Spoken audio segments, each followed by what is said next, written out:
This book will show you what life is like for the lower working class people in China. Hello everyone, welcome to Harry's Book Cafe. Today let's talk about I Deliver Parcels in Beijing by Hu Anyan. This book was published in China in 2023 and it was successful immediately. So much so, in fact, it was translated into many different languages. The English translation was published in 2025. I have longed to get my hand on this book because, as you know, I am a Chinese. And whenever I go back home for holiday, I see lots of the delivery guys in their famous yellow jackets. And friends of mine have kept telling me that their working conditions are terrible, but if they were willing to work hard, their salaries are very, very decent. So ever since then, I got this curiosity about what the lives are like for those delivery drivers in China. I borrowed this book from the library, and let me tell you something, it is simply the worst book I have read in 2026. But first of all, let me tell you what this book is all about. So the first part of the book documents the working lives of the writer as a delivery driver in Beijing. What it does really well is it depicts the life of those drivers, what their daily life is like, what their working condition is like, what their accommodation is like. It depicts, in addition, just how terrible the gig economy is for many, many people who are strapped inside the system. It also done very well on illustrating the terrible trenches of bureaucratism in parts of the Chinese organizations. However, there are many issues with this particular book, and the first and foremost is that the title is incredibly misleading. It's almost like a YouTube video with a clickbait title. I Deliver Parcels in Beijing, as we presume, perhaps, that the book will be all about the lives of delivery driver. Far from it. The actual delivery part in Beijing occupies around about 20% of the book. You hear me right, 20% of the book. The rest, 80% of the book, is all about his other jobs throughout China. I mean, the guy has been well-traveled with his work. He's been to Shanghai, he's been to Dali, he's been to Beijing, he's been to Guangzhou.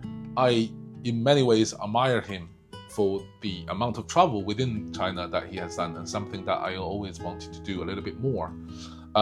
But the book isn't really just about delivery drivers in Beijing.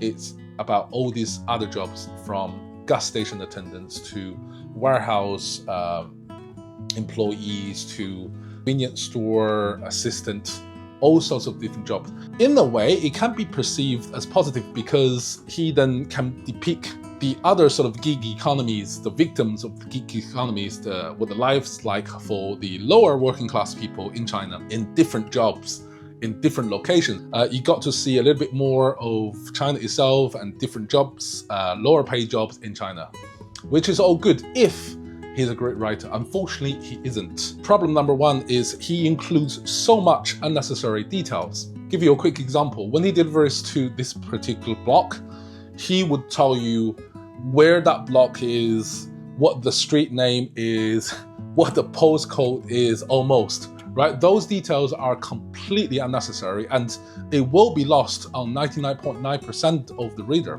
unless the reader happens to be in Beijing for that particular chapter. I'll give you another quick example about this gratuitous details. He describing that his boss was treating him to a Chinese New Year meal. Normally, we would just say, we went to this lovely restaurant, had a lovely meal, etc., etc.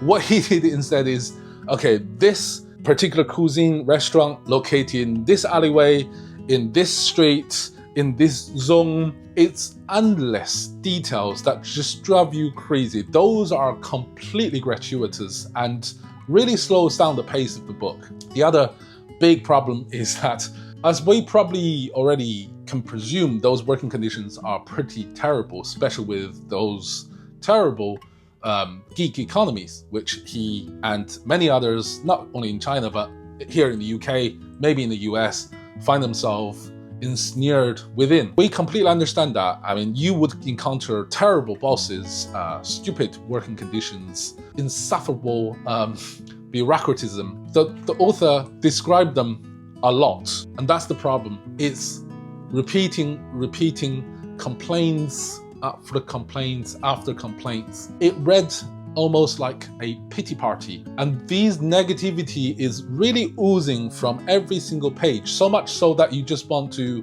give up. It's so negative, you, at the end of the day, finds absolutely no joy from this book whatsoever. The other thing that really brings down this book is the prose. The prose are artless, doesn't flow very well, and as I mentioned before, incredibly repetitive.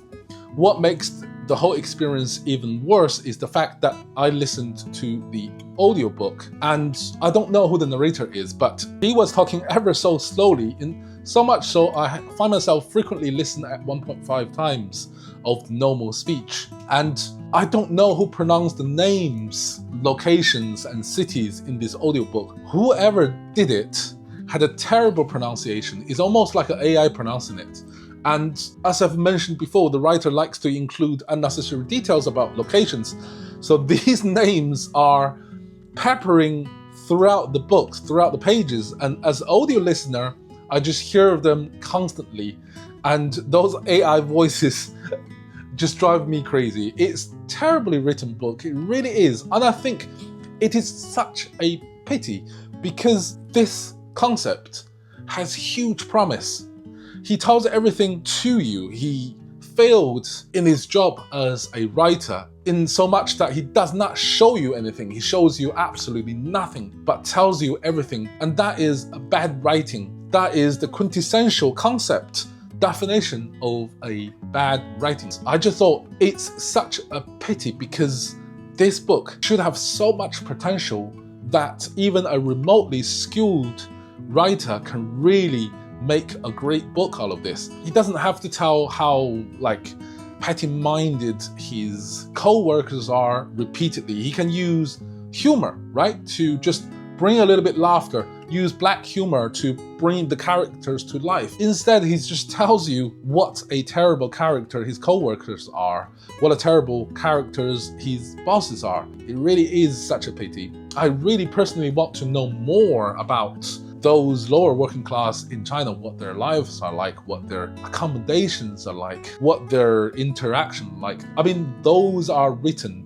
but they are not written in any detail, contrast to those unnecessary ones that he's written in incredibly detailed accounts. Overall, I just think it's a terrible book. I mean, this year I was lucky enough to only read 2 terrible books, and this is one of them. The other one is The Let Them Theory. Having said all this, if you are interested and curious about what lower working class people's lives are like in China, then this perhaps is your only choice, I'm afraid.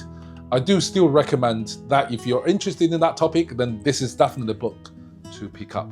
And that's it, guys. This is a quick and short review. And if you like to receive those quality contents on a weekly basis, please do share it with your friends, give it a like and subscribe to the channel.